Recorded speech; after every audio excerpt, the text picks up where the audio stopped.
Structural organisation इन animals से हम लोग क्वेश्चन देखेंगे। टिश्यू वाला टॉपिक चूँकि एनसीईआरटी से हट गया, फ्रॉग ही बचा हुआ है, फ्रॉग वाला ही टॉपिक दिया हुआ है। अर्थवॉर्म और कॉकरोच वाला टॉपिक भी हटा दिया गया है। तो फ्रॉग से रिलेटेड जो क्वेश्चन आए हैं, जो पुराने या काफ़ी पुराने क्वेश्चन हैं, उनको भी हम लोग देख लेते हैं। पहला क्वेश्चन है, frog heart when taken out of the body continues beat for some time. ठीक है, जब हार्ट को निकाल लिया जाता है फ्रॉग की बॉडी से, तब भी वो बीट करता रहता है। इसकी वजह क्या है? तो आंसर इसका है, heart is myogenic in nature. Actual में अगर देखें हम लोग, तो एक तो मायोजेनिक नेचर होता है और दूसरा यहाँ पे हार्ट इज़ ऑटो एक्साइटेबल। तो सही आंसर यहाँ पर सी वाला हो जाएगा, थर्ड और फोर्थ ऑप्शन सही है। मायोजेनिक है, न्यूरोजेनिक नहीं है, और हार्ट इज़ ऑटो एक्साइटेबल, तो सी वाला आंसर सही है 87 का। क्वेश्चन नंबर 88 को देखते हैं। Compared to those of humans, the erythrocytes in frog without nucleus but with hemoglobin nucleated and with hemoglobin very much smaller and fewer nucleated and without hemoglobin। तो 88 का सही आंसर बी वाला है, nucleated and with haemoglobin. Right, यहाँ nucleus present होता है, human में नहीं होता है। क्वेश्चन नंबर 89 पे आते हैं। Frogs differ from human in possessing paired cerebral hemisphere, hepatic portal system, nucleated RBC यानी red blood cells, thyroid as well as parathyroid. तो 89 का सी वाला आंसर सही आंसर है, न्यूक्लिएटेड आरबीसी होता है हमारे अंदर। नेक्स्ट क्वेश्चन पे आते हैं। क्वेश्चन है, ureter act as a urogenital duct in. अब ऑप्शन यहाँ पर दिया हुआ है, human males, human females, both male and female and male frogs. तो सही आंसर यहाँ पे डी वाला है, मेल फ्रॉग के अंदर जो यूरेटर है वो यूरोजेनिटल डक्ट की तरह से वर्क करता है। नेक्स्ट क्वेश्चन पे आते हैं हम लोग। क्वेश्चन है, which of the following is the true description about an animal concern? Rat left kidney slightly higher in position than the right one. ठीक है। Cockroach 10 pairs of spiracles, 2 pairs on the thorax and 8 pairs on abdomen. Earthworm, the alimentary canal consists of sequence of pharynx, esophagus, stomach, gizzard and intestine. Frog, body divisible into 3 regions, head, neck and trunk. तो question number कौन सा था? 92। तो 92 का सही answer B वाला होगा।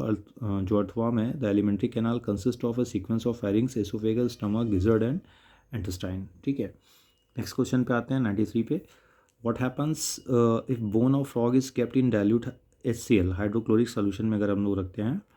will become flexible, will turn black, will break into pieces, will shrink। तो 93 का सही आंसर ए होगा, will become flexible। Next question पे आते हैं 94 पे। The roof of the cranium of frog is form by the frontoparietal, parasphenoid, orbitosphenoid, alisphenoid. तो 94 का सही आंसर यहाँ पर होगा ए वाला, फ्रंटोपेराइटल। अब नेक्स्ट क्वेश्चन है 95 पे आते हैं। In frog the surface of the attachment of tongue is pterygoid, hyoid apparatus, palatine, parasphenoid. तो 95 का सही आंसर यहाँ पर बी वाला होगा, हाइवार्ड एपरेटस। हमारे अंदर भी हाइवार्ड बोन पाई जाती है ह्यूमंस के केस में। क्वेश्चन नंबर 96 पे आते हैं। दिया हुआ, इन frog Finstera ovalis is the communication between the pharynx and the tympanic cavity. The external opening of the tympanic cavity, which is covered by the tympanic membrane. The air-filled cavity of the middle ear. The opening in the auditory capsule which separate the middle ear from the internal ear. तो 96 का सही answer यहाँ पे C वाला है, the air filled cavity of the middle ear। Next question पे आते हैं। क्वेश्चन नंबर 97 है, the kidney of an adult frog is metanephros, opisthonephros, pronephros, mesonephros. 1997 का मेरे ख्याल से, हाँ, काफ़ी पुराना क्वेश्चन है, फिर भी चूँकि अब फ्रॉग ही दिया हुआ है तो हम लोगों को वही पढ़ना ही है।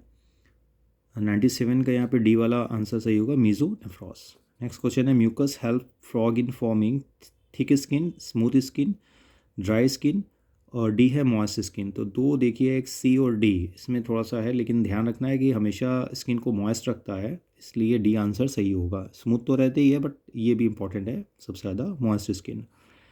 अगला है, bull frog of India is, biological name क्या है बुल फ्रॉग का इंडिया में, जो इंडिया में पाया जाता है? तो आंसर है इसका A, Rana tigrina. Last question देखते हैं। Addition of a trace of thyroxine और iodine in water containing tadpoles will, तो ये बहुत पहले से ये सवाल आता रहा है, keep them in larval stage, hasten their metamorphosis, slow down their metamorphosis, kill the tadpole. तो सही आंसर यहाँ पर होगा हैस्टेन देयर मेटामॉर्फोसिस। अगर थायराइड हार्मोन से थायरॉक्सिन का निकलना बंद हो जाए या आयोडीन की कमी हो जाए, तो जो टैडपोल लार्वा होता है फ्रॉग का, उसमें मेटामॉर्फोसिस नहीं होता, यानी डेवलपमेंटल चेंजेस नहीं हो पाते, वो एडल्ट में कन्वर्ट नहीं हो पाता है, तो ये लिमिटेशन हो जाता है उसके लिए। तो स्ट्रक्चरल ऑर्गेनाइजेशन से हम लोगों ने फ्रॉग से रिलेटेड टॉपिक एक आक और अलग से हम लोगों ने क्वेश्चंस को देख लिया।